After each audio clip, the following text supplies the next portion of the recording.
واقعا به همون دین ناب محمدی و همون خداپرستی می آوردم. بارالها به خیالم من تو را می خواندم، به سحرگه خواندم تویی قادر، تویی مطلق، بسوزان ریشه ظلمت، که من فریاد ز نسلی عاصی و قومی پریشانم.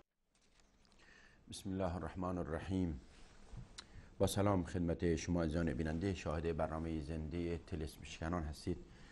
بعد از توقف 26 افروزی شبکه جهانی کلمه، این اولین قسمت از برنامه طلسم شکنان هست که میبینید. پیش از ورود به موضوع برنامه،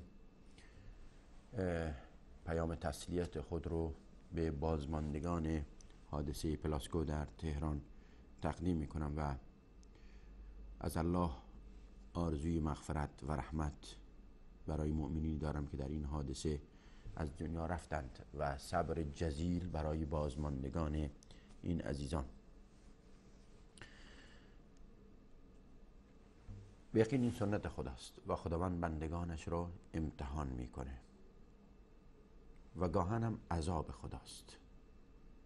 بر صورت برای مؤمنین امتحان است، مؤمنین که صبر میکنند و کسانی که از مسیر حق، در واقع از پذیرش حق خودداری کنند، میتونه یک عذابی باشه و از الله پناه میبریم این که عذابش بر بنده‌ای برسه یا بر ما برسه. موضوعی که قبل از تعطیلی شبکه جهانی کلمه آغاز کرده بودیم بحث غزوه تبوک بود. ماه رجب سال 9 هجری. عادت رسول الله صلی الله علیه وسلم بر این بود که زمانی که تصمیم غزوه‌ای رو می گرفت، اعلام دفاع در مقابل دشمن، از اونجایی که رسول الله صلی الله علیه وسلم در جنگ ها هیچ وقت رسول الله پیش دست نمی کردن. جنگ بدر اولین جنگ رسول الله صلی الله علیه وسلم بود. این جنگ بعد از این که مسلمانان از مکه به مدینه هجرت کردند، مشرکین مکه اموال مسلمانان باقی مانده در مکه را به غارت بردند، مصادره کردند در واقع، و این اموال را برای تجارت به سمت شام بردند تا در شام تجارت کنند. رسول الله صلی الله علیه وسلم از این قافله مطلع شد که این قافله به سمت شام رفته و اکنون از سمت شام دوباره باز میگرده به سمت مکه. فرمود این اموال شماست و بروید و این اموال خود رو بازپس گیرید، که رسول الله صلی الله علیه وسلم همراه 313 نفر از مسلمانان رفتند و که اموال رو بازپس گیرند. و میبینیم بعد جنگ بدر صورت میگیره. قصه طولانی است. جنگ احد، مشرکین بعد از این که شکست سهمگینی در غزوه بدر خوردند، خب به قصد انتقام و تلافی در جنگ بدر لشکر کشیدند به سمت مدینه که رسول الله صلی الله علیه وسلم در مقابل اونها برای دفاع از خود و مدینه لشکر کشید. و جنگ های دیگری میبینیم یکی پس از دیگری مشرکین مکه این جنگ ها را بر رسول الله تحمیل میکردند. غزوه تبوک یکی دیگر از جنگ هایی بود که روم آن زمان، یا همون اروپایی ها میتونیم بگیم در اون وقت، البته لشکری آماده کرده بودند تا اینکه مسلمانان رو از بین ببرند، که ما در قسمت گذشته به اینها اشاره کردیم. بجز در این غزوه تبوک رسول الله در غزوات دیگر مسیر رو اعلام نمی کرد، فقط می گفت که حی علی الجهاد و مسلمانان آماده می شدند. هدف چیست، کجا، مشخص نیست. بجز این غزوه تبوک که رسول الله اعلام فرمودند ما قصد غزوه تبوک داریم. حوادث بسیار مهمی در این غزوه رخ داد که نیاز داره چند قسمت به این موضوع بپردازیم. قسمت گذشته اشاره کردیم به غزوه تبوک، اما به علت توقف نسبتا طولانی که ایجاد شد، مجددا مباحثی که قبلا ارائه دادیم خیلی گذرا مطرح خواهیم کرد و ادامه موضوع رو تقدیم حضور شما عزیزان خواهیم کرد. هوا بسیار گرم و سوزان بود. ماه رجبه. شما اگر تقویم را هم نگاه کنید، ماه رجب سال 9 هجری فصلی است گرم و سوزان. ذوالحجه سال 8 هجری، سال در واقع 10 هجری یا 8 هجری، این حدود سال 8 هجری اول اسفند میشه. اگر شما نگاه کنید، ما اواخر اسفند میخوام، اوایل فروردین میشه. اگر شما اوایل فروردین رو در نظر بگیرید به عنوان اول در واقع ذوالحجه، 10 ذوالحجه، ما داریم فروردین مصادف میشه با محرم و اردیبهشت مصادف میشه با صفر، محرم صفر، و خرداد مصادف میشه با ربیع الاول، تیر مصادف میشه با ربیع الثانی یا ربیع الاخر، مرداد مصادف میشه با جمادی الاول، شهریور مصادف میشه با جمادی الاخر، و رجب مصادف میشه با ماه مهر. ماه مهر یا ماه 9 میلادی، در واقع دسامبر، یکی از داغ‌ترین ماه‌های سال در بخصوص شبه جزیره عربیه. کسانی که در این محدوده در شبه جزیره عربی زندگی کردند میدانند یا سفری داشتند میدانند که من چی میگویم. داغ بودن و محیط صحرایی بودن. من برای اینکه در اون شرایط قرار بگیریم و اون حس حال در واقع اون صحرایی رو داشته باشیم، با همدیگه من تصاویری از صحرای اونجا خدمت شما از آن ارائه میدم تا با همدیگه این رو ببینیم. اتاق این ویدیو رو لطفاً پخش کنید. این ویدیو رو پخش کنید لطفاً. تصویری است از صحرای مکه شبه جزیره عربی. أنت الحبيب المصطفى أنت الأمين يا خير خلق الله خير المرسلين يا من إله الكون قد أوحى له بالنور والإسلام والحق المبين. أنت الحبيب المصطفى أنت الأمين يا خير المرسلين يا من إله الكون رسول الله صلی الله علیه و آله و صحبه و سلم با 30,000 نفر از صحابه این مسیر رو بایستی طی می‌کردند. مسیری صحرای بیابان برهوت و بی آب علف، مسیری که انسان شاید در 5 کیلومتر دوام طاقت نیاره این مسیر را طی کنه، اما رسول الله صلی الله علیه و سلم از مدینه تا تبوک نزدیک به 800 کیلومتر یا 750 کیلومتر این مسیر را طی کردند. به این صورت شتر و با اسب و با الاغ‌هایی که در اختیار داشتن این مسیر رو طی می‌کردند. متشکرم اتاق فرمان. خب رسول الله صلی الله علیه و سلم در سال 9 هجری و ماه رجب، یک فصلی کاملا گرم و سوزان، این مسیر رو طی کردن. بر صورت قبل از خروج، جالب اینجاست این ماه، اهمیت این ماه یا این فصل برای کسانی که در منطقه گرمسیر زندگی میکنن از سوی دیگر به این صورت روشن میشه که ماهی است که فصل موسم میوه درخت خرماست یا همون خرما، و مناطق گرمسیر این خرما رو برداشت میکنن برای 1 سال آینده. یعنی اگر کسی در این ماه و در این فصل حاضر نباشه و این خرماها را جمع نکنه، خرماها ریخته بشه تباه میشه، از بین میره، آفتاب میزنه، پوسیدی میشه و حتی گاهن حیوانات هم نمیتونه استفاده کنن. بعضی موقع میشه همین غذای همین خرمایی پوسیده شده به حیوانات داد، ولی بعضی موقع میشه حیوانات هم از اینها بی بهره میمانند، نمیشه حتی به حیوانات داد. و گاهن در یک وقت بسیار محدود 10 تا 15 روز، حد اکثر 20 روز، اگر این فصل برداشت خرما استفاده نشه، غنیمت نشه، دیگر کار از کار گذشته. در این شرایط بود که حکم جهاد صادر شد، زیرا ارتش روم قصد نابودی مدینه را داشت. رسول الله صلی الله علیه و سلم هم نمیتونست دست رو دست بگذاره، بایستی همیشه رسول الله غالب غزوات رسول الله دفاعی بود، دفاع میکردن از خود.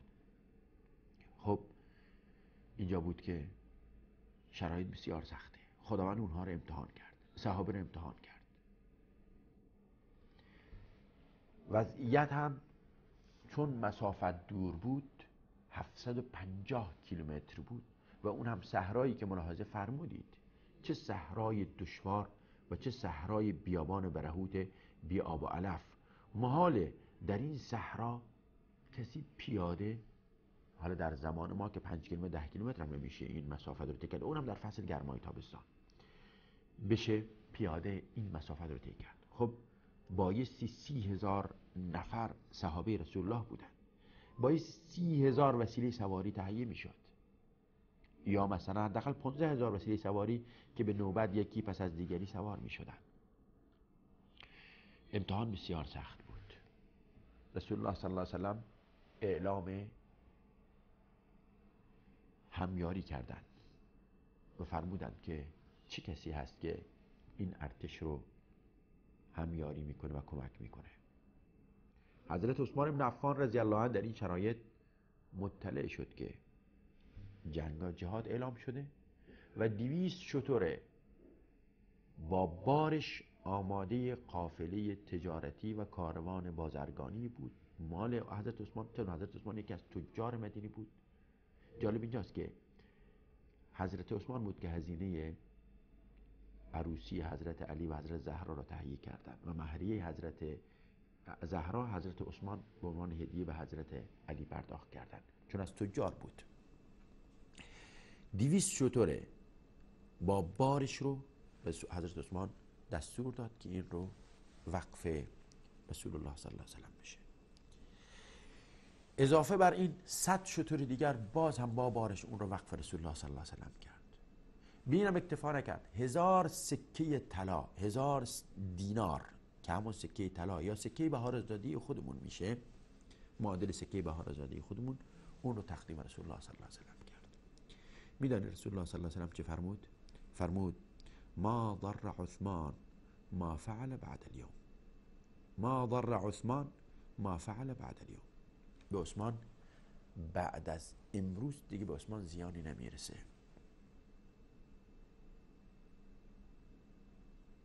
مدالی بود از سوی رسول الله صلی الله علیه و سلم به حضرت عثمان. صحابه یکی پس از دیگری برای انفاق و برای مساعدت و همیاری این غزوه تبوک با هم به مسابقه می پرداختن. حضرت عمر رضی الله عنه با خودش گفت و در واقع حالا نقل میشه از حضرت عمر که در بین دوستان یا در منزل یا در بین دوستان گفت که امروز با از حضرت ابوبکر بایستی در این منافسه، در این مسابقه در واقع بایستی ببرم. با چی چیزی مسابقه؟ با انفاق. نصف اموال خود رو از خانه برداشت و به سمت رسول الله حرکت کرد. ابوبکر قبل از اون از رسول الله صلی الله علیه و سلم بود. حضرت رسول صلی الله علیه و سلم به ابوبکر گفت ای ابوبکر چه در خانه باقی گذاشتی؟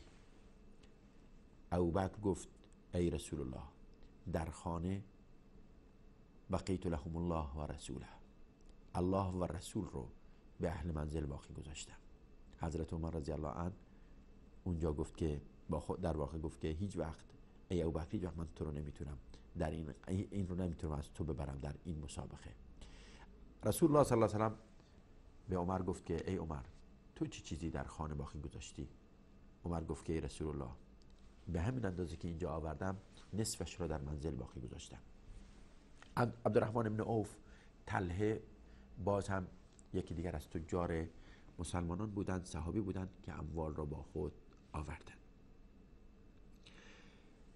هر کسی از مسلمانان به اندازه وسع و توانایی خود، از صحابه به اندازه وسع و توانایی خود اموال رو تقدیم میکرد، تا جایی که بعضی از صحابه به علت بضاعت کم یک مشت خرما تقدیم میکرد به رسول الله صلی الله علیه وسلم. در این میان بعضی از منافقین که میدیدن کسانی که اموال زیاد تقدیم میکردن میگفتن اینا قصد ریاکاریه، میخوان خود را نشون بدن. بعضیایی که اموال کم می آوردن میگفتن اینا خداوند که از این اموال کم بی‌نیاز این مشت خرما چه کار میکنه که اینها آوردن. این حقیقت خداوند در قرآن در سوره توبه چنین بیان کرده. در آیه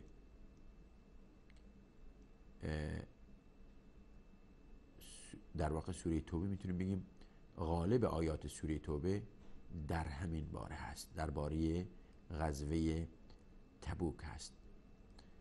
اگر بله این تصویر رو تخوان لطف کنید ممنون میشم.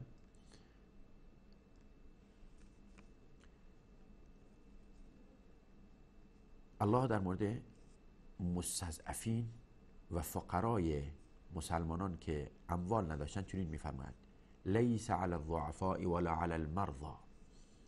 نیست، من سعی میکنم ترجمه تحت اللفظی رو ارائه بدم، هرچند که ترجمه تحت اللفظی در آیات قرآن اصلا در خود متون ترجمه تحت اللفظی جزء محاله، نمیشه ترجمه تحت اللفظی رو ارائه داد به این که در واقع مفهوم برسه. اما ما سعی برای میخوام کرد با همون فرمول معادل واژه های عربی این کلمات ترجمه بشه تا اینکه ما بعد از مدتی قرآن را بدون ترجمه های تحریف شده به زبان فارسی در جامعه ایران قرآن رو متوجه بشیم.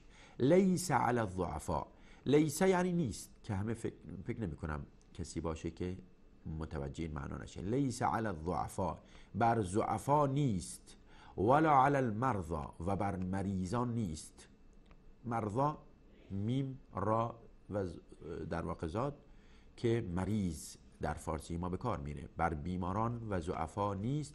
ولا علی الذین لا یجدون ما ينفقون، و کسانی که نمییابند، علی الذین لا یجدون، نمییابند، از همون وجود، ایجاد یا موجود کلمه است که در فارسی به کار میره. لا یجدون، ایجاد، وجود، موجود. ما ینفقون، اون چیزی که نفقه کنن، چیزی موجود نمییابند که نفقه کنن. حرج، حرج یعنی گناهی، باکی، اشکالی بر اونها نیست. بر چه کسانی اشکال نیست؟ بر کسانی که ضعیفن و مریضن و چیزی اموالی ندارن که نفقه کنن، باکی بر اونها نیست. اذا نصحوا لله و رسوله، اذا نصحوا لله و رسوله، زمانی که نصیحت کنن، توصیه کنن، سفارش کنن، امر معروف کنن، دعای خیر کنن، همه این مسائل خیر در این وارد میشه. یعنی در راه الله و رسولش کار خیر، دعای خیر، گفتار نیک، همه اینها را انجام بدن. ما علی المحسنین من سبیل والله غفور رحیم. در واقع این نیکوکاران بر اونها گناهی نیست، باکی نیست و خداوند غفور و رحیم است. ولا علی الذین اذا ما اتوک لتحملهم، ولا علی الذین اذا ما اتوک لتحملهم قلت لا اجد ما احملكم علیه. و همچنین نه کسانی که آمدند به سوی تو، اتوک، آمدند به سوی تو، لتحملهم، تا اینکه اونها را با خود ببری، از حمل کردن، گرفتن با خود. تو به اونها گفتی لا اجد ما احملكم علیه، من چیزی ندارم. لا اجد از همان وجوده، ایجاد، موجود و وجود هست. من چیزی در اختیار ندارم که شما را بر آن حمل کنم و با خود به این جنگ و این جهاد با خود ببرم. تولوا و اعینهم تفیض من الدمع حزنا الا یجدوا ما ینفقون. پشت کردن در حالی که چشمانشان سرازیر میشد از اشک. برای چی چیزی؟ خوشحال شدن؟ خدا را شکر که وسیله‌ای پیدا نشد که ما بریم به جنگ. مگر نمیگوین آقایون هزار لعن و نفرین تقدیم صحابه رسول الله میکنن که اینها دنیا پرست و مادی پرست و اینها اراذل اوباش بودن؟ پس چرا اینجا گریه کردن؟ گریه کردن فرحن؟ نه، حزنن. گریه کردن حزنن. به یقین حضرت علی جز اینها نبود. میدانید چرا؟ چون حضرت علی رضی الله عنه و علیه السلام و کرم الله وجه در این غزوه به فرمان رسول الله صلی الله علیه وسلم جانشین رسول الله در مدینه بود که بهش میرسیم. انت به منزلت هارون من موسی رسول الله فرمود که البته قصه همین هم طولانی است که انشاءالله سعی خواهیم کرد بگیم. پس این آیه در مورد حضرت علی نیست، چون حضرت علی جانشین رسول الله صلی الله علیه وسلم در مدینه بود و دیگه رسول الله فرمان رسول الله واجب الاجراست. در مورد حضرت حسن هم نیست، در مورد حضرت حسین هم نیست، چون اون وقت حضرت حسن و حضرت حسین 6 سالشون بود و 5 سالشون بود. کودک 5-6 ساله در خود منزل تنها گذاشته نمیشه. خب در مورد حضرت زهرا هم نبود. در مورد کی؟ در مورد صحابه رسول الله، اصحاب محمد مصطفی صلی الله علیه وسلم که آخوندها میگن به اونها فحش بدهید. این گونه خداوند میفرماید که در حالی پشت کردند که چشمانشان سرازیر بود از اشک، حزنن، در حالی که حزن و اندوه این اشک زمینه اشک رو فراهم کرده بود. الا یجدوا ما ینفقون. آقا این بعضی ها میگن که اولیاء خدا حزن و خوف بر اونها دست نمیده، در حالی که اینجا خداوند داره تعریف و تمجید میکنه از این افرادی که به این صورت اشک میریختن به خاطر حزن. از چه چیزی؟ حزن از این که نتونستن با رسول الله این سفر جهاد و مبارک رو ادامه بدن. الا یجدوا ما ینفقون، این که نیافتند چیزی که انفاق کنند. دنباله انما السبیل علی الذین استأذنونک و هم اغنیا. تنها راه یا تنها باک و تنها گناه بر کسانی است که یستأذنونک، درخواست اذن می کنند، اجازه می طلبند. الف یا سین و تا در عربی، حالا الف سین تا یا سین تا در واقع نشانه طلب هست. گفته میشه استسقا، طلب باران کردن، استغاثه، طلب مدد کردن یا غوث کردن، یستأذنونک، طلب اذن کردن، و هم اغنیا، در حالی که اونها ثروتمندن. اونهاست که روز قیامت بایستی در مقابل توقف و یا در مقابل عدم مشارکت در اعلای کلمت الله روز قیامت پاسخ دهند. رسول الله میفرماید تنها باک و گناه بر کسانی است که ثروتمندند و مشارکت نمی کنند، وگرنه مستضعفین، فقرا و بیماران و کسانی که الا یجدوا ما ینفقون، اونهایی که در توانشان نیست، اونها که باکی بر اونها نیست. گناه بر چه کسی است؟ و هم اغنیا. کلام الله، این سخن بشر نیست، سخن انسان نیست، کلام الله. الله فرموده باک بر کسانی است که گوشه خالی میکنن و کوچه به تعبیر ساده عامیانه خالی میکنن و کنارگیری میکنن و هم مشارکت نمیکنن در راه اعلای کلمت الله، چه در جهاد زمان رسول الله و چه بعدها، در حالی که اغنیا هستند.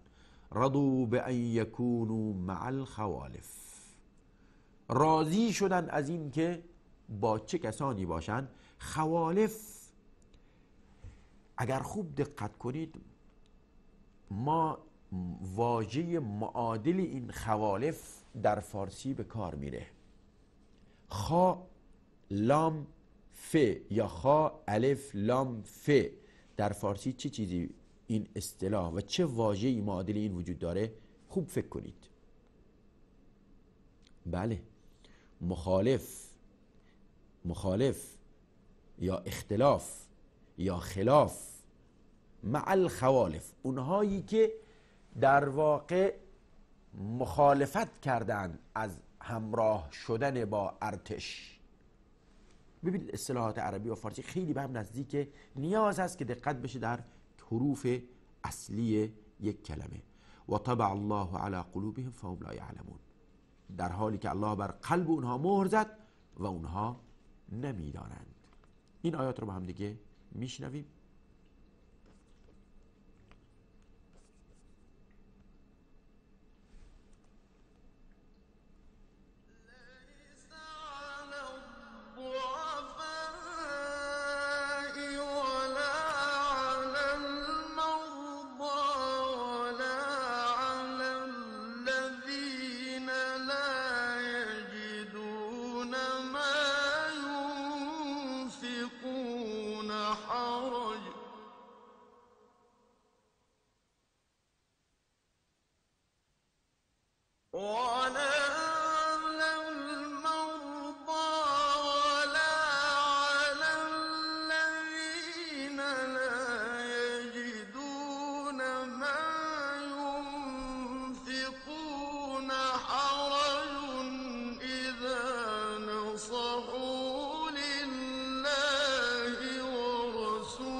ولا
على الذين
رضوا بأن يكونوا مع الخوالف وطبع الله على قلوبهم فهم لا يعلمون.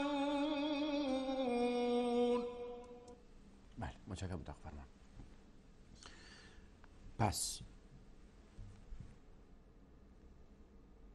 بعضی از صحابه نزد رسول الله صلی الله علیه و سلم آمدند، توانایی انفاق نداشتند، وسیله سواری نداشتند و نمیتونستن حتی پای پیاده 750 کیلومتر بود ادامه بدن، چون مریض بودن، ضعفا بودن.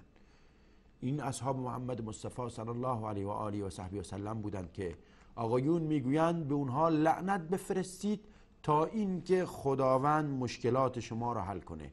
با کدام عقل و توجیه؟ چرا اصحاب محمد مصطفی صلی الله علیه و سلم این گونه از خود مایه میگذاشتند؟ آیا به خاطر این که بعد از رسول الله به خلافت برسند 4 عدد درخت خرمای باغ فدک فقط چشم طمعشون به اون بود؟ آیا این بود؟ ای قوم، ای جماعت، وجدانتان را چه کرده اید؟ انصافتان را چه کرده اید؟ آیا این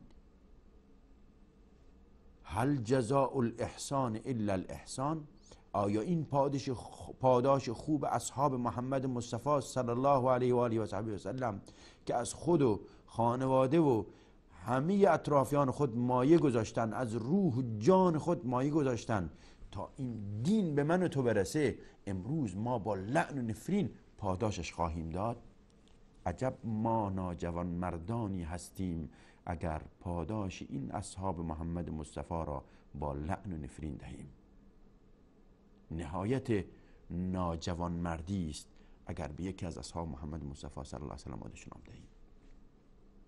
میدانید در این ارتش علی نبود، حسن نبود، حسین هم نبود، چون اونها علی جانشین رسول الله در مدینه بود و نمیتونست تخلف کنه. حسن و حسین هم کودک بودن. کی بودن در این ارتش؟ ابوبکر، عمر، عثمان، طلحه، زبیر، سعد بن ابی وقاص و دیگر صحابه رسول الله صلی الله علیه و سلم. همونهایی که میگن به اونها نفرین کنید. ابو هریره و این اصحاب محمد مصطفی صلی الله علیه و سلم بودن. این آیه رو با هم دیگه میبینیم. بعد از این که اصحاب محمد مصطفی صلی الله علیه و سلم صدقه می آوردن، منافقین الذين يلمزون المتطوعين من المؤمنين في الصدقات. یلمزون ما در سوره همزه میخونیم ویل لكل همزة لمزه. لمز، لام و میم و زا نشانه تمسخر، در واقع استهزاء و قصد در واقع تحقیر دیگران را دارند. الذین یلمزون، مسخره میکنن، المتطوعین.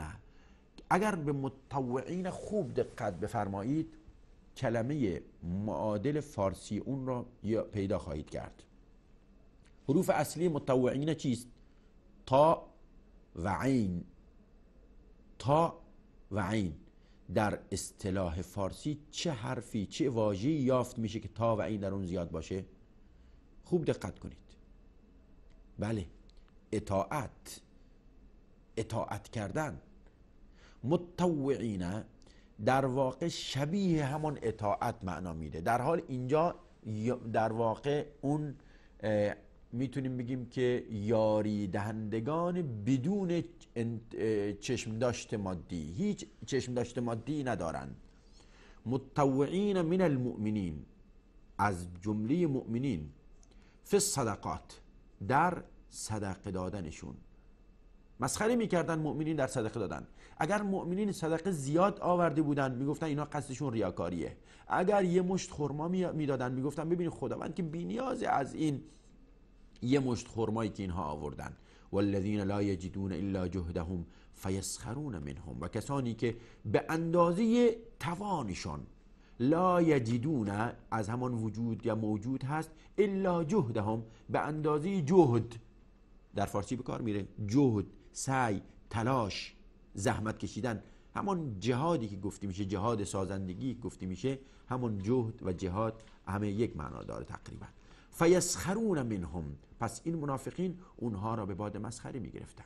ابوبکر و عمر که خودشون اموال خود آوردن، عثمان که خود اموال آورد، پس منافقین اموال نیاوردن، منافقین مسخره کردن. پس ابوبکر و عمر و عثمان جز منافقین نبودن، چون خود اموال خود تقدیم کردن. فیسخرون منهم سخر الله منهم، خداوند اونها را به باد مسخره خواهد گرفت.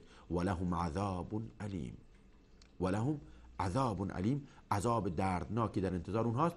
دنباله الله میفرماد استغفر لهم او لا تستغفر لهم، برای اونها درخواست آمرزش بکنی یا درخواست آمرزش نکنی. ان تستغفر لهم 70 مره، حتی اگرم 70 بار برای اونها درخواست آمرزش کنید، فلن یغفر الله لهم، الله اونها را نمی بخشد. ببینید استغفار رسول الله، میگویند توسل به رسول الله و رسول الله، استغفار رسول الله صلی الله علیه وسلم هم برای منافقین سودی ندارد. استغفار رسول الله برای منافقین سودی ندارد، حتی اگر رسول الله 70 بار هم برای منافقین درخواست آمرزش کنه. فلن یغفر الله لهم، الله لن به کار برد. لن در ادبیات عربی نشانه تعبید هست، النفی و تعبید، یعنی نفی میکنه یک مورد، یک فعل بعد رو و ابدی است. فلن یغفر الله لهم، مطلقا خدا اونها را نمی بخشاید. ذالک بانهم، چرا خدا اونها را نمی بخشاید؟ ذالک بانهم کفروا بالله و رسوله، برای اینکه کفر ورزیدن به الله و رسولش و الله فاسقان را هدایت نخواهد داد. این آیه رو با صدای محمد صدیق المنشاوی میشنویم. الذين يلمزون المطوعين من المؤمنين في الصدقات والذين لا يجدون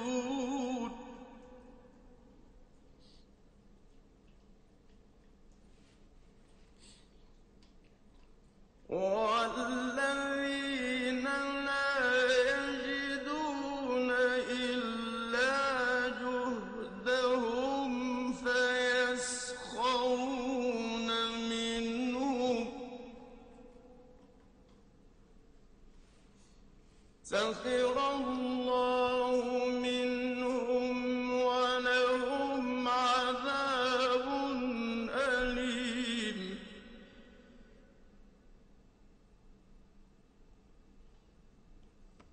استغفر لهم أو لا تستغفر لهم إن تستغفر لهم 70 مرة فلن يغفر الله لهم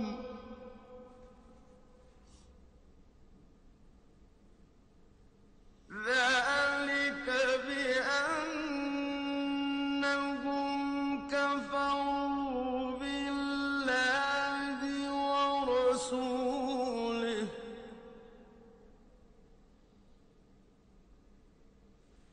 والله لا يهدي القوم الفاسقين. بله، متشکرم دکتر. حوادث بسیار مهمی در این غزوه تبوک رخ داد که انشاءالله به همین اندازه اکتفا خواهیم کرد.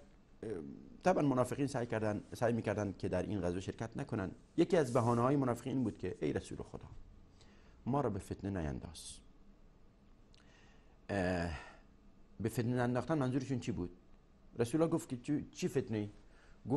گفتند که رومیان دختران خوشگلی دارند و ما اگر بیایم اونجا در این جنگ شرکت کنیم و این دختران خوشگل رومیان را ببینیم در فتنه واقع میشیم. در قرآن خداوند چنین میفرماید، گفتند که اذنی ولا تفتنی الا فی الفتنه سقطوا. گفتند که اذن لی ولا تفتنی، ولا تفتنی که در سوره توبه، بله تفسیر رو تفاهم من نشون بدید. و منهم من یقول اذن لی ولا تفتنی، به من اجازه بده و مرا به فتنه نینداز ای رسول خدا. الا فی الفتنه سقطوا، اینها آگاه باشه که در این فتنه واقع شدن، فتنه بزرگتر. و این جهنم لمحیطة بالکافرین. طبعا خب منافقین در زمان رسول الله صلی الله علیه و وجود داشتن، اما ابوبکر، عمر، عثمان، طلحه، زبیر، عبدالرحمن بن عوف، سعد بن ابی وقاص، همه اینها در غزوه تبوک شرکت کردند و جنگیدند. در واقع در غزوه تبوک شرکت کردند و بازگشتند و اینها به یقین جزء منافقین نیستند. اینها کسانی بودند که دین را به ما رسوندند. به همین اندازه اکتفا خواهیم کرد. مصاحبه است با یک جوان برزیلی هدایت یافته، این رو با هم دیگه می‌بینیم و باز خواهیم گشت.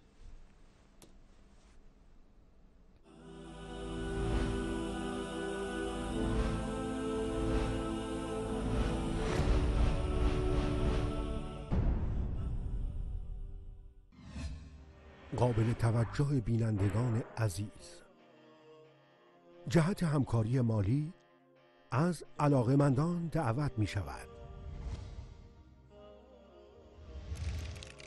وارد وبسایت شبکه جهانی کلمه شوید.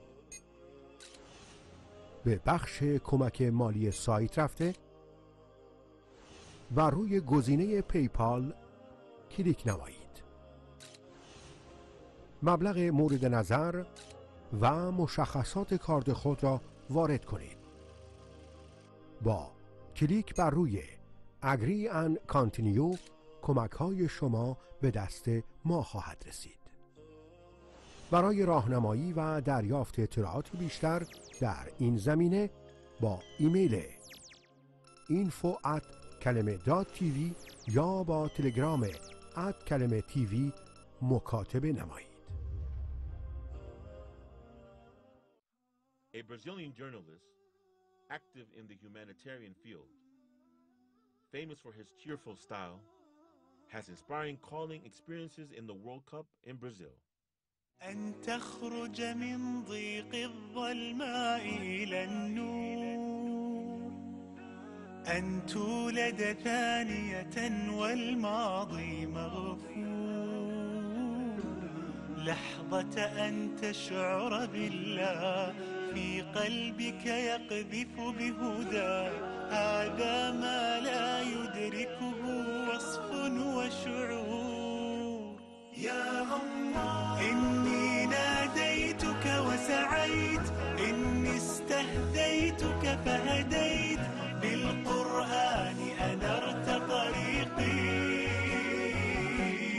يا الله يا الله. Meu nome é André Luiz Lara Melo, eu tenho 38 anos, sou nascido e criado aqui na cidade de São Paulo, no Brasil. As coisas que eu mais gosto de fazer é cuidar da minha família, ficar com os meus filhos. Eu amo estudar com os meus filhos, acompanho muito eles na escola. Praticar o jiu-jitsu. Sou formado em jornalismo, né, desde 2010. Quando eu entrei na faculdade, eu ainda não era muçulmano e depois de um tempo, depois de uns 6 meses, 8 meses, foi que eu abracei a religião. Chefe, por favor, seja bem-vindo à minha casa. Mashallah. Esses são meus filhos. Salam alaikum. Mariam. Salam alaikum. É o Luca. Mashallah. اهدنا الصراط المستقيم صراط الذين أنعمت عليهم غير المغضوب عليهم. Muito bom, família para mim é absolutamente tudo. Eu sem a minha mulher, e sem os meus filhos, eu ficaria muito triste.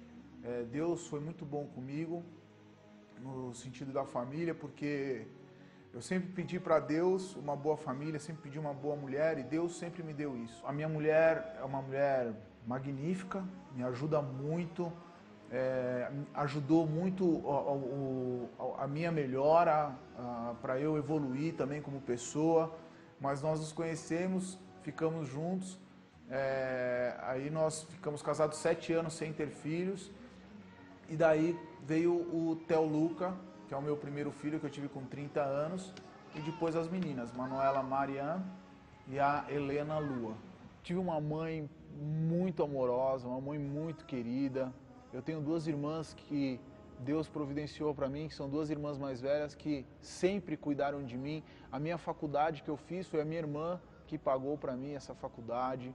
Então eu tive casa, eu tive boa família, eu tive bom pai, boa mãe, boas irmãs, bons amigos, boa escola, um bom esporte. Tive meus filhos queridos, que hoje a minha família é tudo que eu amo nessa vida, e acima deles só está Deus, e foi Deus que me permitiu ter tudo isso.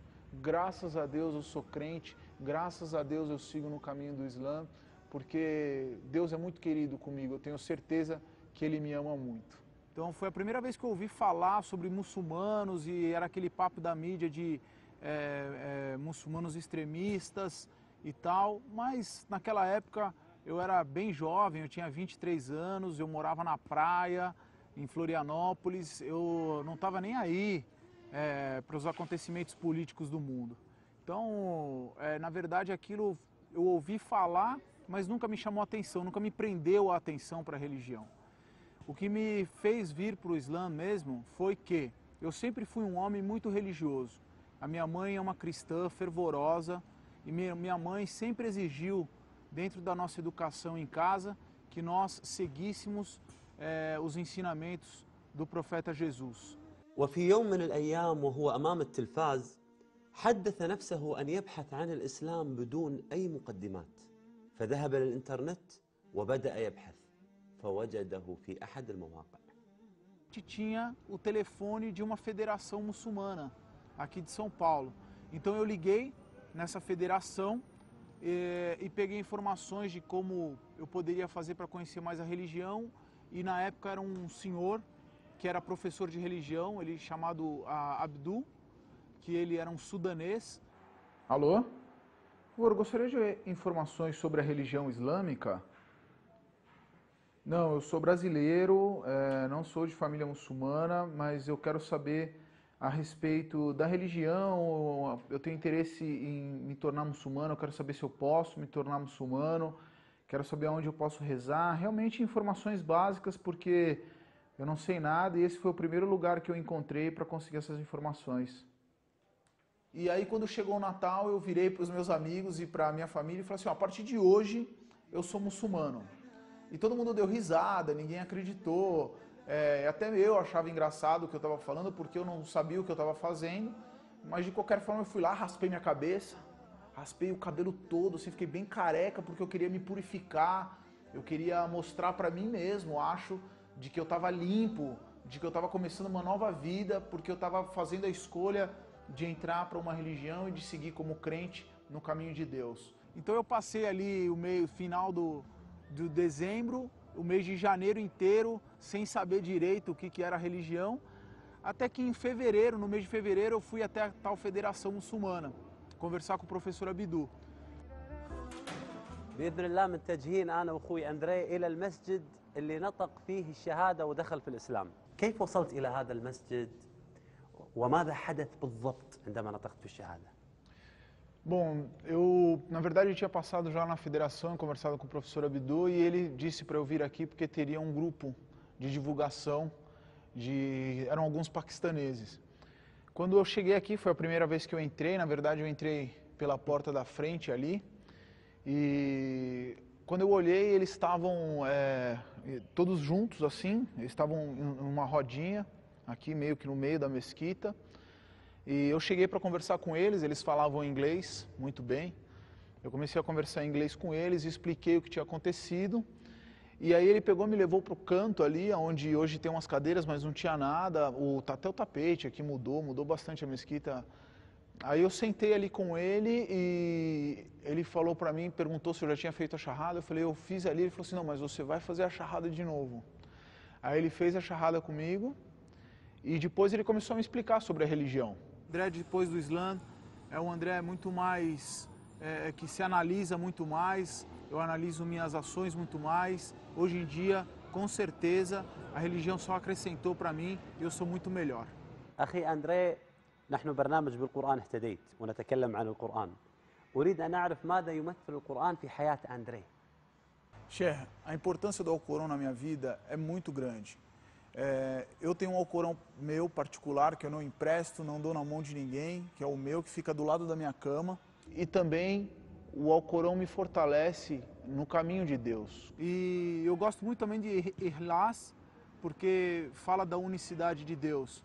E eu sou completamente a favor do conceito de que Deus é um só, de que não existem deuses e de que não existe associação, de que nós somos todos criaturas de um só Criador. أكثر شيء عجبني في شخصية هذا الشاب المتميز أندري أنه يتدبر القرآن كل يوم. تخيلوا معاي أنه عنده مصحف عند فراشه، كل يوم يصحى من النوم يقرأ صفحة من القرآن ويتدبرها ويعمل بهذه الآيات. فعلا نحن بحاجة أن يكون القرآن هو منهج حياتنا. إني ناديتك وسعيت، إني استهديتك فهديت، بالقرآن أنرت طريقي يا الله. أندري أحب لعبة الجوجيتسو منذ صغره وأصبح لاعبا مميزا بها لأكثر من 20 سنة. أخي أندري، أنت كنت تمارس هذه اللعبة الجوجيتسو قبل إسلامك، وبعد إسلامك ما شاء الله استمريت في ممارسة هذه اللعبة. هل تغيرت أخلاقك في ممارسة هذه اللعبة بعد إسلامك؟ Sheikh, depois que eu entrei para o Islã, eu comecei a estudar a vida do profeta, sallallahu alaihi wasallam, mas dentro dos ditos do profeta, sallallahu alaihi wasallam, eu encontrei as regras de combate, que são bem claras, que você deve combater um inimigo se ele quiser te atacar, você nunca deve atacar ninguém, mas você pode se defender, e se você tiver dominado esse oponente, você não pode mais machucar ele. Se você já tem ele em suas mãos, você não pode torturar, você não pode bater, você não pode fazer nenhum tipo de agressão contra um inimigo que já esteja dominado. Então, tudo o que eu tinha dentro de mim, que eu queria aflorar mais, para me tornar mais saudável, para me tornar um atleta melhor, para me tornar um jornalista melhor, eu comecei a aplicar depois que eu mergulhei dentro da religião islâmica. وأنا داخل الأكاديمية سألت أندري، أخونا أندري، سؤال أن بعد ممارستك لهذه اللعبة بعد الإسلام هل تغيرت أخلاقياتك في هذه اللعبة؟ رد علي قال أنا بعد ما أسلمت بدأت أقرأ عن أخلاق النبي صلى الله عليه وآله وسلم، وقرأت عن أخلاق الإسلام كي أمارس هذه اللعبة بأخلاق الإسلام وأنا مسلم. قل إن صلاتي ونسكي ومحياي ومماتي لله رب العالمين لا شريك له. Antes do Islã, eu tinha um vazio que eu precisava preencher. E depois do Islã, eu senti que esse vazio foi preenchido. Hoje, eu sou um crente por completo. أخي أندري، حدثني متى انضميت إلى فريق كأس العالم وكيف انضميت وما هو هدفك من وجودك معهم؟ Sheikh, na verdade eu não tinha a menor intenção de participar de nenhum projeto naquele ano da Copa do Mundo, mas eu liguei para um amigo meu, o Ali Zogby, para falar com ele, falar oi, só para cumprimentar, fazia tempo que eu não falava. E quando ele atendeu o telefone, ele falou, André, por que você está me ligando? A gente estava falando em você. Eu falei assim, não, estou ligando só para falar oi. Ele falou, pô, mas é muito interessante porque nós estamos com um projeto para a Copa do Mundo, nós precisamos de um jornalista e você acho que é a pessoa mais indicada. E a gente criou, a parte de marketing lá da federação, criou esse uniforme para nós sermos identificados como muçulmanos, seja lá onde a gente for. E aí a gente criou esse slogan, Islã é 10. Mashallah. Porque Islã é 10, porque o número 10 pro brasileiro, quer dizer que é muito bom. Então, o Pelé usava número 10 na camiseta. وكانت هذه انطلاقة أندريه في الدعوة، وكان له جهد كبير في كأس العالم الذي أقيم بالبرازيل، وتعرف من خلال هذه الفعالية على العديد من الدعاة حول العالم. هل أسلم على يديك أحد يعني في هذا المكان؟ Sim.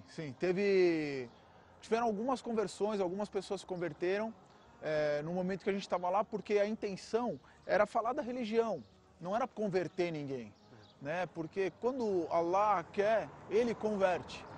Mas a intenção não era essa, era distribuir livro, levar informação, mas as pessoas conheciam, e o mais interessante foram 2 garotos bem jovens, que eu comecei a falar da religião para eles, e eles falaram assim para mim: nossa, mas eu sempre quis saber sobre essa religião, e aí de repente você me parou aqui na rua, eu quero fazer meu testemunho.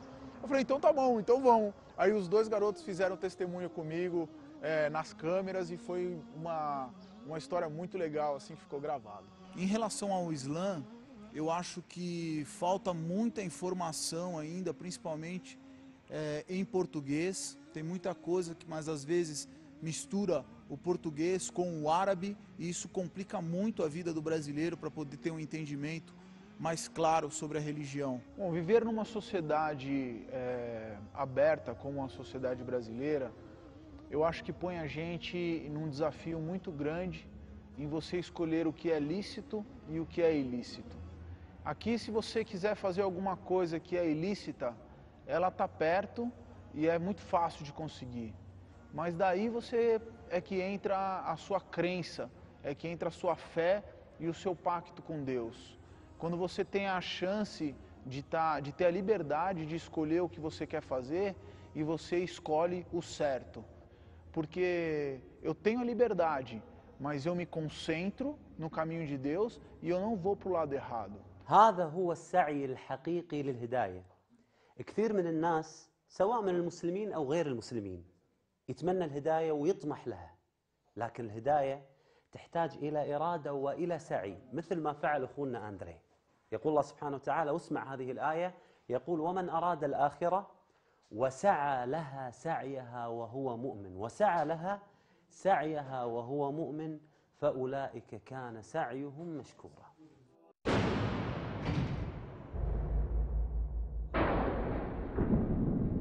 بینندگان فهیم شبکه جهانی کلمه، قابل یادآوری است که سخنان بینندگان عزیز لزوماً دیدگاه شبکه جهانی کلمه نمی باشد.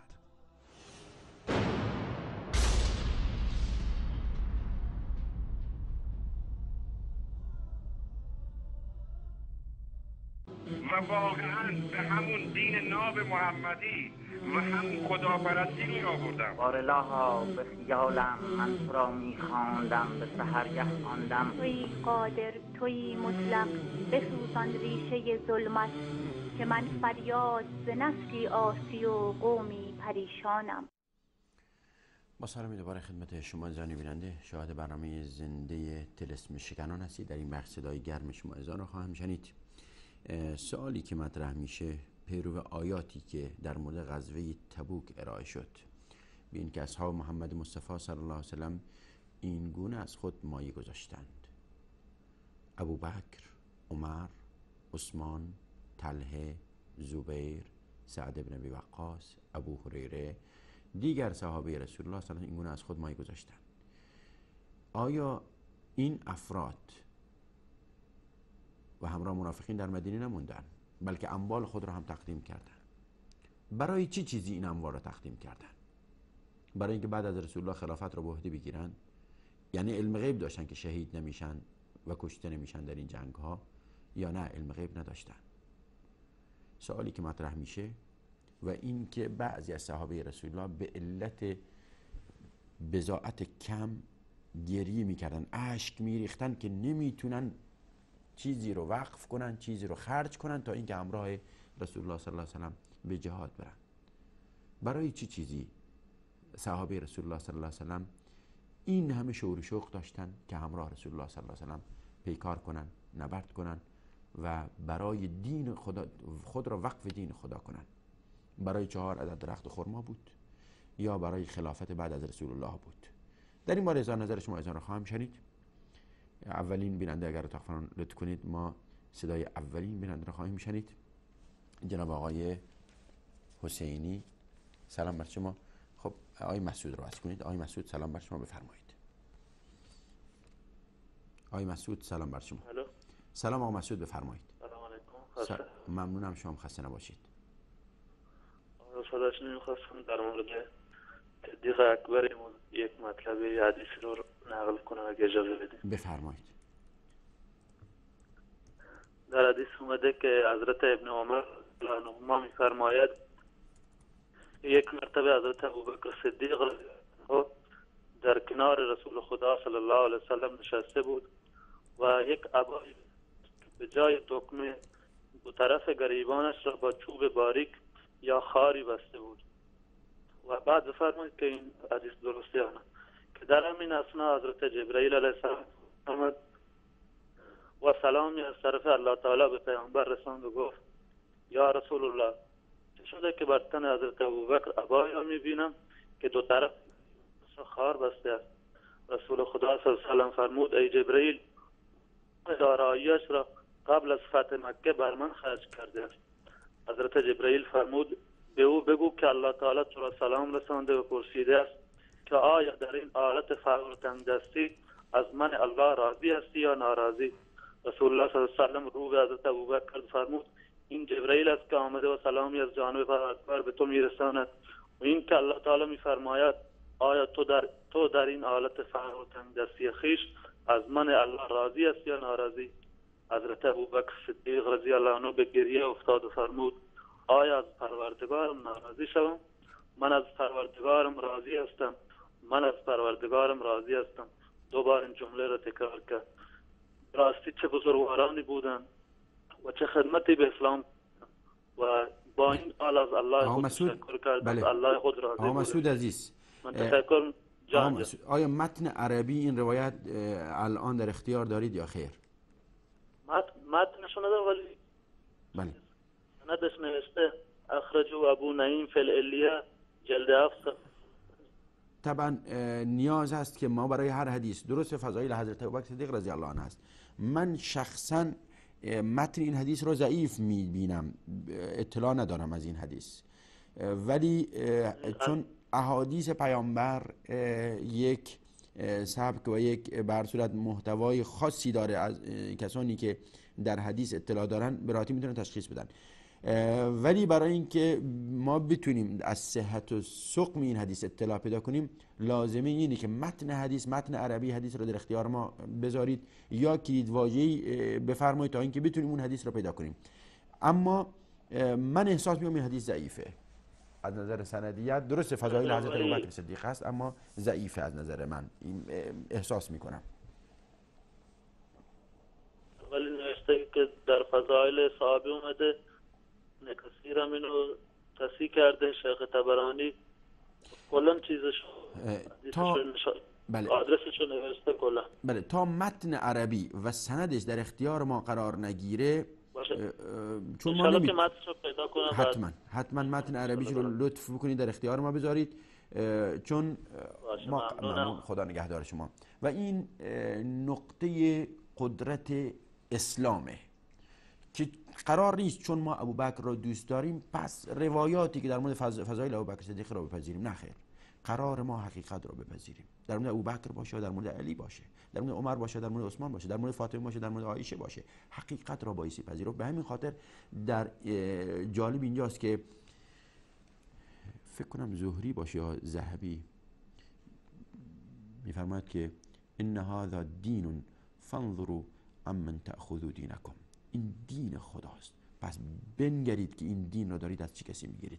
متشکرم آقا مسعود عزیز، با شما خداحافظی میکنم و منتظر میمانم که انشاءالله متن عربی این روایت رو ارائه بفرمایید تا از صحت و سقم این حدیث اطلاع پیدا کنیم. اما بنده احساس میکنم حدیث ضعیفه. بیننده بعد سارا خانم از ایران، سلام بر شما. سلام، خسته نباشید. سلام و رحمت الله، ممنون شما خسته نباشید. میخواستم بهتون تعریف بگم به اساسی دوباراتون و تعلیق مجدد کنم. من سارا خانم من صدای شما رو نمیدونم اتاق فرمان اگر من صدای شما رو واضح ندارم نمیدونم اگر حالا گوشیتون به نحوی است که دور با فاصله دارین صحبت می‌کنین گوشی نزدیکتر بگیرین ان شاء الله صدا واضح‌تر ما بشنویم. الان بهتر شد. الان بهتر شد. می‌خواستم بهتون تبریک بگم واسه فعالیت مجدد شبکه‌تون. ممنون. از خدا می‌خوام که دیگه از این بله بفرمایید. میخواستم از شما با بینندگان عزیز درخواست دعا کنم. من این هفته رو امتحان دارم میخواستم اگه هر کس میتونه توی نماز بشه برام دعا کنید. ممنون. ممنون از این برنامه خیلی داریم. وقتتون دیگه نمیگیرم از اینکه وقتتون رو به من داریم ممنونم. الله یا نگهدار شما باشه. الله شما را توفیق بده که در امتحان سربلند بیرون بیاید و همه عزیزان هدایت یافته و مؤمنین انشاءالله در همه امتحان چه امتحان دنیا و چه امتحان آخرت نمره کامل و امتیاز بگیریم. بیننده بعد جناب آقای سردار از ایران سلام بر شما. دوست داریم در این باره اظهار نظر شما رو بشنویم. انگیزه اصحاب پیامبر از انفاق و پیکار در رکاب حضرت رسول چی بود به خصوص در غزوه تبوک؟ علیکم السلام و رحمت الله. ممنون بفرمایید. ما شما فقط می‌خواستم از شما تشکر کنم چون من یک هستم که واقعا از بیننده‌های شبکه نمیدونم چون از سال اول که افتتاح شد حتی یاد منه که 5-6 جلسه که کلمه پخش میشد. بعد از این یه شب که افتتاح شد من نشسته بودم که آقایم بود یه سلام خون مثلا خیلی مهاجر داخل ایرانم من شبکه کلمه نوشته خود سال اول که افتتاح شد میگم کنم سال دیگه بودم ایران بودم سال سومی بودم. من واقعا که همیشه 24 ساعت که شما برنامه داشته باشید. صداتون واضح نبود. منم متشکرم برادر عزیز. بیننده بعد رو بس کنید. آقای حسنی از تهران در این باره اظهار نظر شما رو می‌کنم. لطفاً خانم این سوال رو هم زیرنویس کنید. انگیزه اصحاب پیامبر از انفاق و پیکار در رکاب حضرت رسول صلی الله علیه و سلم به خصوص در غزوه تبوک که گذشت چی بود؟ آیا برای این بود که مثلا 4 عدد درخت خرمای فدک رو بتونن غصب کنن یا بتونن مثلا بعد از رسول الله بر کرسی حکم بنشینن؟ آقای حسنی سلام بر شما بفرمایید. سلام آقای هاشمی خسته نباشید. ممنونم شما خسته نباشید. راجع اون برادری که الان تماس گرفتن اگه شما می‌خواید صحابه هم تعریف کنید حداقل یه حدیث صحیح جعلی بیارید. مثلا در غزوه بنی مصطلق آقای حسنی فعلا عمر اشاره میکنه آقای حسنی اینو ان شاء الله مطرح خواهیم کرد. لطفا در این باره انگیزه اصحاب پیامبر از انفاق و پیکار در رکاب حضرت رسول در غزوه تبوک چی بود؟ اینو مختصر اگه میتونی بگی من نمیدونم تا بریم سراغ فضائل صحابه رسول الله. يا عمر اذا تحدث الناس عن محمد يقتل اصحابه ولما مات آقای حسنی انگیزه اصحاب پیامبر از انفاق در رکاب حضرت رسول صلی الله علیه و سلم به خصوص در غزوه تبوک چی بود؟ برای بار سوم این سوال رو تقدیم محضر مبارکتون میکنم. پاسخ رو بفرمایید. الو. بله بهتون حق میدم نشنوید چون قرار نیست شما هر سوالی رو بشنوید. برای بار چهارم انگیزه اصحاب پیامبر خدا صلی الله علیه و سلم از انفاق و پیکار در رکاب حضرت رسول صلی الله علیه و سلم به خصوص در غزوه تبوک چی بود؟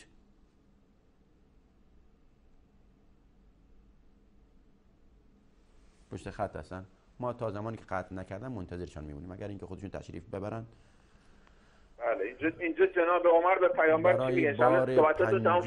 برای بار پنجم انگیزه اصحاب پیامبر خدا صلی الله علیه و سلم از انفاق و پیکار در رکاب رسول الله صلی الله علیه و سلم به خصوص در غزوه تبوک چی بود؟ آیا به خاطر 4 عدد درخت خرمای فدک بود یا به خاطر خلافت بعد از رسول الله بود؟ در این باره لطفاً برای بار پنجم این سوال رو تکرار کردم.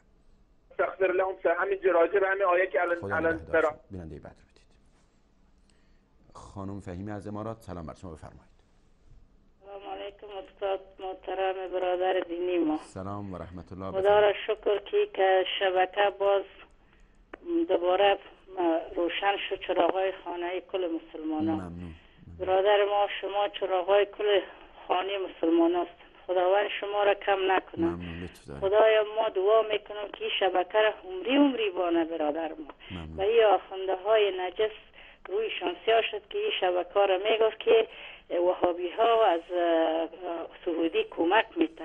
این همه به نام خدا و به نام برای کمک خود رسول الله صلی الله علیه وسلم که بسیار به خانمایش و به هر اصحابهایش بدگویی میکرد، اما مسلمان ها این را کمک میده. خدا ما به کل کسایی که برندش است خداوند قوت بده که این شبکه را نبانند که چی باشه، چی وسال حق باشه، چی نور باشه، 4 شبکه چراغ کل خانه مسلمان است. از این کمک کم چی نکنن که شبکه زنده باشه. خدا را شکر، شما را خدا کل برادرای دینی ما را کم نکنه، خدا شما را شبکه کم نکنه. بازم تبریک میگم، شکر که دوباره پس آمد. دیگه گفتنی ندارم. السلام علیکم و رحمت الله و برکاته. علیکم السلام و رحمت الله و برکاته. خواهر محترم، اگر این نگویند چی بگویند؟ خب در باب عقلی ندارند که پاسخهای منطقی و عقلانی قوی شبکه جهانی کلمه بدن. در باب نقل آیه‌ای از قرآن که ندارن، حدیثی از پیامبر هم که ندارن، روایات معصومی هم به تعبیر خود که ارائه میدن، روایت سالمی هم ندارن که ارائه بدن. خب خلع سلاح. شما یک انسان فاقد العقل یا همون دیوانه رو در نظر بگیرید. خب در بحث گفتگو نمیتونه جواب عقلانی بده، قدرت دفاع از خودش هم نداره، هیچی هم بلد نیست، سر پاش 2 ریال هم نمیارزه که بتونه از نظر عقلی، منظورم هست، وگرنه بنده خدا بنده محبوب خداست، از نظر عقل و منطق هست، نمیتونه ارائه بده. به نظر شما چیکار کنین دیوونه؟ خب چاره‌ای نداره مگر اینکه خودش رو کثیف کنه، خب فحش بده، دشنام بده. خب اینا همینه دیگه. دیدن که نمیشه، چیکار کنن؟ چاره‌ای نیست، پول از عربستان میگیرن. نمیفهمم رفتن تعطیلات کریسمس، رفتن و الی آخری که دیگه ماشاءالله اینا. ابلیس هم دو دستش در دهن گاز میگیره که خاک تو سر من. ابلیس میگه که من به اندازه اینا بلد نیستم، نصف اینها هم بلد نیستم شیطنت بکنه. اینها در شیطنت از ابلیس هم پا فراتر نهادن. بیننده بعد لطف کنید. آقای احمد از آلمان، سلام بر شما. انگیزه اصحاب پیامبر خدا صلی الله علیه و سلم از انفاق و پیکار در رکاب حضرت رسول چی بود؟ به خاطر 4 عدد درخت خرمای فدک بود یا به خاطر خلافت بعد از رسول الله بود؟ بفرمایید آقای احمد. سلام علیکم و رحمت الله و برکاته. استاد هاشمی و همکاران عزیز و محترم و بزرگوار استادان گرامی و شنوندگان علاقمند و دوستدار برنامه‌های توحیدی، خصوصا شبکه کلمه. بله، ممنون. برادر محترم، انگیزه صحابه پیغمبر فقط به دست آوردن رضایت الله تعالی و خوشنودی پیغمبر اسلام و دفاع از حریم اسلام و دفاع از حریم زندگی و انسانیت و اینا بود. اینا در عالم کفر و شرک در زمان مشرکین مکه و عربستان مقایسه میکردن دین اسلام را با تفاوت‌های فاحشی که داشت که چقدر اسلام دین روشنگر و نجات دهنده و مفید است برای تمام اونا و بشریت، و در مقابل ظلم و ستم و اینا قیام کردن، از همه امکانات خود، از جان و مال و زندگی و همه چیز خود، آرامش و خوشحالی و سعادت خود دست برداشتن. سعادت چند روز ظاهری را در مقابل سعادت ابدی نخواستند که بفروشند. اینا بزرگوارانی بودند که در تاریخ بشریت مثال نمونه اینا را دیگر مثال ندیدیم. متاسفانه این کردلان، این نایی که یک تعداد از اینا بعد در جهل و خرافات غرق شدن و دیگه از اینا جاسوسا، دستوریا و منافقین هستند که میخواین و در مرحله سوم یک عده اینا فقط دکانداری میکنن. از اینا دین از اینا سیاست است، سیاست و پول و عیاشی و فحاشی و اینا دیگه کار ندارن. من خیلی بسیار زیاد خوشحال شدم. الحمدلله با شما تبریک میگم و به برادرانی که با اون جدیت تانیستن بعد از یک وقفه که ما خدا شاهد است که مریضی ما 2 برابر شده بود. من آرامش شب و روز نداشتم. باور میکنین یک شب من بلند شدم گریه کردم، نماز تهجد خواندم برای از اینکه خداوند این دروازه رحمت و خیر و سعادت از ما بروی ما بسته نگردانه و ما از این کانال‌های تولیدی چیزی رو یاد گرفتیم که در تمام حیات خود اگر سعی می‌کردیم به این اندازه استفاده کرده نمی‌تونیم. بدون زحمت، بدون رنج، بدون خطر در بین خانه‌های خود شنیدین بزرگواران میان با اون علم و دانش که باور کنین باور نکردنی است. مخصوصا این کانال کریمه یک نعمت بزرگ الهی است. من به این دوستان میگم که هر کس میاد و موضوعات دائمی را مطرح میکنند، برادر خواهر همین انشیری که پیشتر گفت بسیار خانم خواهر بزرگوار ما، واقعا شما سعی کنین کوشش کنین برادرها دوستا بیاین بر همکاری با این شبکه اعلان همکاری کنن با تمام معنا. کسانی که در ایران هستن خواه امکانات ندارن، مشکلات دارن، مجبور هستن، از اونا توقعی نمیره. ولی اینایی که در کشورهای غربی هستن اینا چی کار میکنن؟ دوستای ما، برادرای ما، خواهرای ما که علاقمند به 10,000 نفر شنونده دارن، بیننده دارن، ولی حتی حداقل از اینا به 10,000 نفرش توانایی را دارن که ماهی حداقل $50 به این شبکه کمک کنن، نگذارن. اگر 1000 نفر ماهی $50 کمک کنن میشد $50,000. حداقل اون مخارج ساتلایت میبره، اگر دیگه مخارج از طریق دیگه بدشه. شما دیدین که این تومت ها و اینای از یا اصلا خداوند نقش براب کرد که اینا میگفتن از عربستان میگیرن، از اسرائیل میگیرن، از این شما فکر کنید اینا به حد اینا جاهل و نادان کردل هستن که میگن که اینا بر تعطیلات کریسمس رفته بودن. بابا کریسمس که چند ماه گذشت رفت، چی شد؟ از اون گذشته. اینا خب مسیحی نیستن، مسلمان هستن، اینا مبلغین اسلام هستن، علمای اسلام هستن، دانشمند هستن. لعنت بر لعنت الله علی الکاذبین. متشکرم آقا احمد عزیز از آلمان. متشکرم آقا احمد عزیز از آلمان. الله یار و نگهدار شما باشه. و ما حیلة المضطر الا رکوبها. انسان درمانده، انسان بیچاره، انسان بی بضاعت چی کار کنه؟ دوست دارین فقط بنشین؟ خب نمیتونن.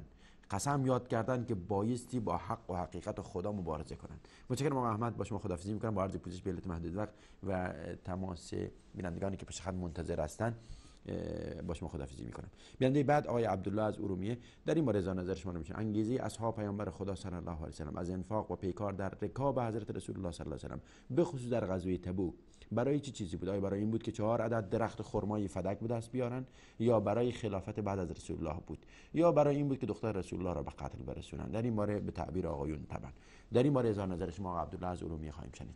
سلام استاد هاشمی. بفرمایید. در ابتدا خدا را شاکرم برای فعالیت مجادله شبکه جهانی کلمه. استاد انگیزه اصحاب پیامبر از انفاق و پیکار در رکاب حضرت رسول، خب سوال بسیار واضح و معلومیه.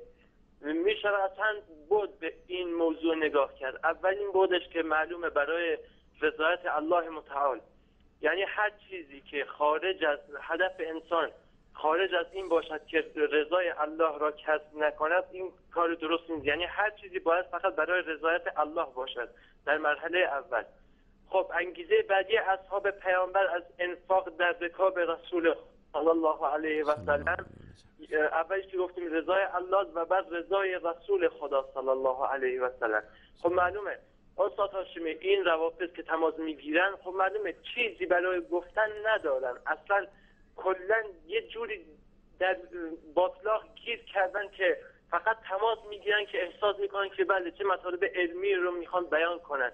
استاد هاشمی من به تازگی موحد شدم. یک روز که به برنامه شما نگاه میکردم یه آیه 194 سوره اعراف رو خوندید که خداوند متعال میفرماید ان الذين تدعون من دون الله عباد امثالكم فادعوهم فليستجيبوا لكم ان كنتم صادقين.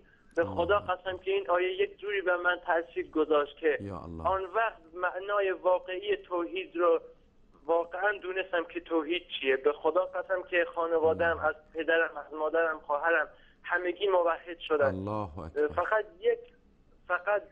فقط توصیه من به شیعیان این است یا اهل سنت خرافاتی هم این است که قرآن رو با معنیش با تفسیرش واقعا بخونن، به خصوص سوره اعراف و از این سوره هایی که آیه های توحیدی درش هست اینو با دقت بخونن. به خدا قسم که یک جوری و اینا تاثیر میذاره که طعم واقعی توحید رو میچشن.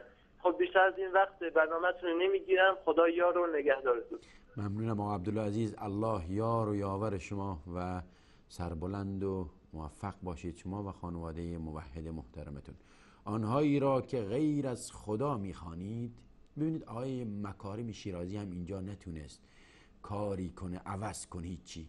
فقط تنها چاره‌ای که اندیشید اینه که با باند شیطانی که گرداگردش بودن بگن که یه پرانتز جا باز کنید، تو پرانتز بنویسید و پرستش میکنید.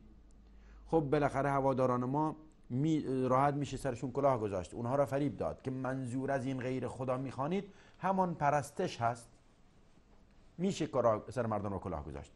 ببین چاره ای نداشت، اینقدر بدبخت و بیچاره و بی‌بضاعت بود که مجبور شد، نتونست اینجا مگر اینکه تو پرانتز بیاد اضافه کنه و پرستش میکنید، در حالی که خدا نگفته پرستش میکنید. البته دعا پرستش هست، اما اینجا خدا نگفته مسئله پرستش، گفته میخوانید، دعا میکنید.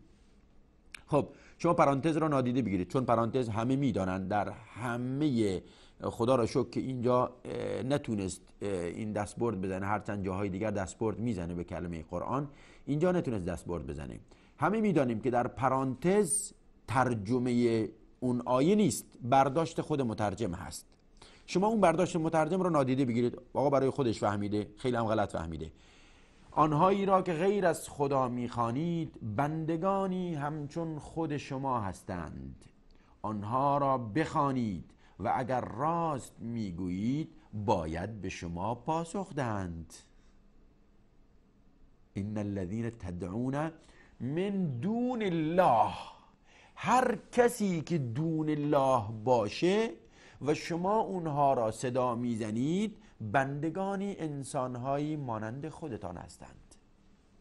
به نظر شما بیننده عزیز، آیا خداوند بایستی با چه تعبیری و چگونه این رو بیان میفرمود که ما سراغ امام رضا و شاه عبدالعظیم و شاه چراغ و امثال هم نریم، صدا نزنیم؟ باید خدا چه بگه؟ مثلا ممکنه یه نفر پیدا بشه بگه که باعث خدا میگفت که یا ایها الذین آمنوا لا تدعوا امام رضا بعد وفاته ولا تدعوا شاه چراغ بعد وفاته ولا تدعوا شاه عبدالعظیم بعد وفاته ولا تدعوا فلان. یعنی باعثی حداقل 110 جلد کتاب ملا باقر فقط این اسم تک تک اسم باید میبرد دیگه. حداقل در طول 1400 سال گذشته ما 1000 نفر که داشتیم، این 1000 نفر 10,000 تا فقط امامزاده تو ایران داریم، 10,000 تا 12,000 تا و 12,000 تا که شناسنامه دارن تو اداره اوقاف ثبت شده. از قدمگاه و نشیمنگاه و رؤیتگاه و نظرگاه و نورگاه و از این چیزگاه ها تا دلتون بخواد به 200,000 هم میرسه. شاخ گوسفندی که دو شاخ میشه و میگه این ذوالفقاره، بعضیا بالاخره وکالت و نمایندگی دارن، بعضیا به هر صورت تسبیح سبز از اون فلان چیز گرفته، پارچه سبز از اون گرفته دیگه. اینها که بماند، اصلا صحبت از این دفتر و دم و دستک های وکالتخانه ها نیست، صحبت از این امامزاده هایی است که وجود که رسمیش 12,000. خدا 12,000 نام باید خدا میبرد. یا ایها الذین آمنوا لا تدعوا امام زاده قلقلی و امام زاده بیرجند و امام زاده سهراب و امام زاده کوروش و امام زاده فلان و امام زاده 4 دختر و امام زاده 4 شاخ و امام زاده 4 فلان. باید اینطوری میگفت دیگه، تعبیر آقایون اینه. ولی خدا این آیه کلی کسانی که تدعون من دون الله، غیر از الله، هر کسی که شما غیر از الله صدا میزنید انسان‌های مانند خودتون هستن. حالا امام رضا امام الله یا غیر از الله؟ خب نبگید الله، بگید الله. مگه میتونید؟ خب نمیتونید بگید الله. حضرت علی الله، خب نمیتونید بگید الله. غیر الله، خب تموم شد، وارد آیه میشه. حضرت رسول، صوفی های ما داریم که یا رسول الله مدد میگوین، خب حضرت رسول خود الله، خب غیر الله. تدعون من دون الله، غیر از الله صدا میزنید بندگانی مثل خودتون هستن. بیان دیگه بعد رو میشنویم. انگیزه اصحاب پیامبر خدا صلی الله علیه و آله از انفاق و پیکار در رکاب حضرت رسول صلی الله علیه و آله بخصوص در غزوه تبوک چی بود؟ سلام بر شما فاروق. السلام علیکم استاد بزرگوارم آقای هاشمی. سلام و رحمت الله و برکاته. ممنونم شما خسته نباشین. همچون برادرانی مثل عبدالله که از ارومیه تماس گرفتن، همچون برادرانی خیلی خیلی زیاد در ایران الان ما داریم. الله اکبر. برادر بزرگوارم الحمدلله، خدا را شکر. الحمدلله، خدا را شکر خیلی خیلی داریم. 90% الان من به شما قول شرف میدم که 90% این شیعیان برادران عزیز ما از این خرافات دست برداشتن. این 10% هم این بچه‌های ابلیس هستن، ابلیس بزرگ مثل قزوینی، بچه‌های اینا هستن، اینا که دیگه مجبور هستن که حرفای دیگر بزنن. وگرنه که بیشتر شیعیان عزیز ما همین حرفای شما رو کلام دارید، همین حرفا رو میزنن. من اینه که این بچه‌های ابلیس هم دیگه، از ابلیس که انتظار بیشتر از این نداریم که بیان. آقای فاروق عزیز، به حمدالله تزلزل فکری ما به علت رعایت مسائل امنیت هدایت یافتگان در قم لیست تزلزل فکری در خانواده های رده های بالا در اطرافیان مراجع تقلید و آیت الله های عظما و آیت الله های غیر عظما، اگر مسائل محدودیت امنیتی نداشتیم با اونها مصاحبه میکردیم تا چشمتون روشن میشد که این تفکر توحیدی به کجا رسیده. خود آیت الله ها خوب میدونن، چون یک تزلزل عظیمی صورت گرفته و خواب شب از اینها رفته. جلسات و در واقع نشست هایی که با این هدایت یافتگان و با بعضی از اینها داشتن نشون میده که اینها چقدر جیغ و ویغ زدن. متشکرم آقای فاروق عزیز. اجازه میدید سایدی من رو میشنیم به علت محدودیت وقت. به حمدالله در حوزه های علمی قم بپرسید، اگر اساتید حوزه علمی قم آشنا دارید بپرسید تا به شما خبر بدن. بیننده بعد آقای محمدی از ایران، سلام بر شما.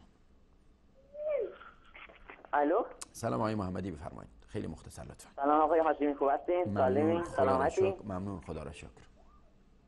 آقا خیلی خوشحالم که دوباره برنامه زنده شما رو میبینم و واقعا خوشحالم که امروز خدا قسمت شد که بالاخره بتونم با شما تماس بگیرم. خدا میدونه که الان چند روزم بیشتر نیست که شبکه دوباره راه افتاده و انقدر پارادیس زدن که اصلا من در روز شاید یه ساعت 2 ساعت بیشتر نتونم برنامه شما رو ببینم، فقط بقیه شطرنجی و اینا. و از اون 2 شب اولم که شما با آقای شکی و آقای دوشایی و بقیه استاد برنامه داشتیم، هر کاری کردم نتونستم، واسه اینکه حتی شماره هایم نمیدونم چیکارش کردن که هر چیز زنگ میزنیم یا میگن برای شبکه موجود نمی باشه یا میگن اصلا قادر پاسخگویی نمی باشه. و واقعا خوشحالم آقای هاشمی که امروز میتونم با شما از نزدیک بعد 2 سال صحبت کنم. من متاسفانه معلول هستم، نمیتونم راه برم و واقعا سرگرمی دیگه و تفریح دیگه و واقعا همدمی دیگه غیر شبکه شما ندارم. الله حفظ کنه و عافیت عطا کنه. خیلی هم برنامه شما رو دوست دارم و مخصوصا خود شما و اجرای شما و آقای هاشمی. بعضی اسما به آدما زیبایی میدن و واقعا شما و نیت شما و اخلاق شما واقعا به اسم عقیل زیبایی داده. امید با خودم نیت کردم اگه خدا خواست به من فرزندی بده حتما انشالله اسمشو بذارم عقیل، به نیت اینکه همیشه یادی از آقای هاشمی واسه ما بمونه. واقعا شما رو دوست دارم آقای هاشمی و خواستم تشکر کنم از تمام برنامه هایی که اجرا میکنین و اگه لطف کنین و یه دعایی در حق ما بکنین و اگه یه صحبتی در باره مریضی یا مثلا بعضیا که میگن مثلا میدونم جاش تو این برنامه نیست، اما اگه لطفی کنین مثلا که بگین که مثلا بعضی آدما مثلا میگن که آقا مثلا بعضی آدما یه گناهی میکنن که خدا پیش یه مریضی ناعلاج. آقای محمد عزیز، چون مریضی ناعلاجی بهش جان، چون اتاق فرمان شمارش معکوس رو آغاز کردن، کاش شما ابتدای برنامه بودیم و وقت طولانی داره با هم دیگه صحبت میکردیم. اما چند مطلب را بدانید، این رو داشته باشید. حدیث پیامبر خدا صلی الله علیه و آله، یک دقیقه فقط بیشتر لطف کنید. حدیث پیامبر خدا صلی الله علیه و آله در ذهنتون باشه: اذا احب الله قوما ابتلاهم، اگر الله بنده را دوست داشت او را مورد ابتلا و امتحان قرار میده.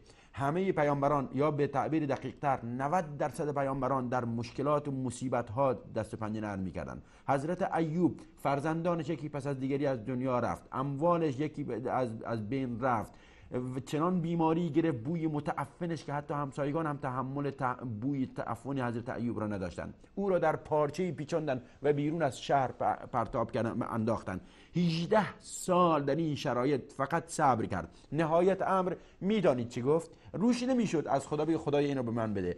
گفت که رب انی مسنی الضر و انت ارحم الراحمین. بار اله به من ضرر رسیده و تو ارحم الراحمین هستی. حضرت رسول صلی الله علیه و سلم اشرف خلق الله و افضل خلق الله و احب خلق الله الی الله رو در نظر بگیرید. به دنیا نیامده پدر از دست میده، به دنیا میاد مادر از دست میده، سپس حامی دومش پدر بزرگ از دست میده، سپس عمو از دست میده، سپس همسر از دست میده، سپس اون صفتهای خوب صادق الامین به شاعر و دیوانه و ساحر میشه. میره به طائف برای اینکه شاید صداش بشنون، او را سنگباران میکنن. میاد به مکه، او را در شعب ابی طالب 3 سال او را در بدترین شرایط قرار میدن. رسول الله صلی الله علیه و سلم در آخرین لحظات حیاتش در خانه ما 3 ماه حضرت عایشه رضی الله عنها میفرماید ما آتش روشن نمیکردیم. یعنی چی؟ یعنی اینکه غذایی نبود که نیاز به پختن داشته باشه. غذای ما میگه اسودان بود، یعنی آب و خرما بود. رسول الله صلی الله علیه و سلم در آخرین لحظه حیاتش به همین خاطر رسول الله صلی الله علیه و سلم فرمودند که شخصی در روز قیامت میاد، کوهی از حسنات خداوند به او عطا میکنه. به خدا میگه خدایا این کوهی از حسنات برای چی چیز؟ نماز و روزه و زکات حج من که اجرش گرفتم. خداوند میفرماید ای بنده من، تو در دنیا ما تو رو امتحان کردیم و تو به بیماری و مصیبت و مشکلات بر تو فرستادیم و تو صبر کردی و رضا راضی شدی به قضا و قدر ما. ما در مقابل اون مصیبت این کوه عظیمی از حسنات را به تو تقدیم میکنیم. میدانید اون بنده مریض مبتلا در دنیا چی میگه؟ میگه کاش که در دنیا قطعه میشدم تا الان پاداش اون را میدیدم. متشکرم آقای محمد عزیز. کاش وقت بیشتر از این بود و بیشتر از اینها در این باره سخن میگفتیم. از الله میخوام اسال الله العظیم رب العرش العظیم ان یشفی محمدی. آمین آمین آمین. به پایان برنامه رسیدیم. تا قسمت دیگر از این برنامه که شنبه آینده ساعت 1:30 دقیقه بعد از ظهر خواهد بود. الله یار نگهدارتون. و واقعا به همون دین ناب محمدی و همون خداپرستی می آورد.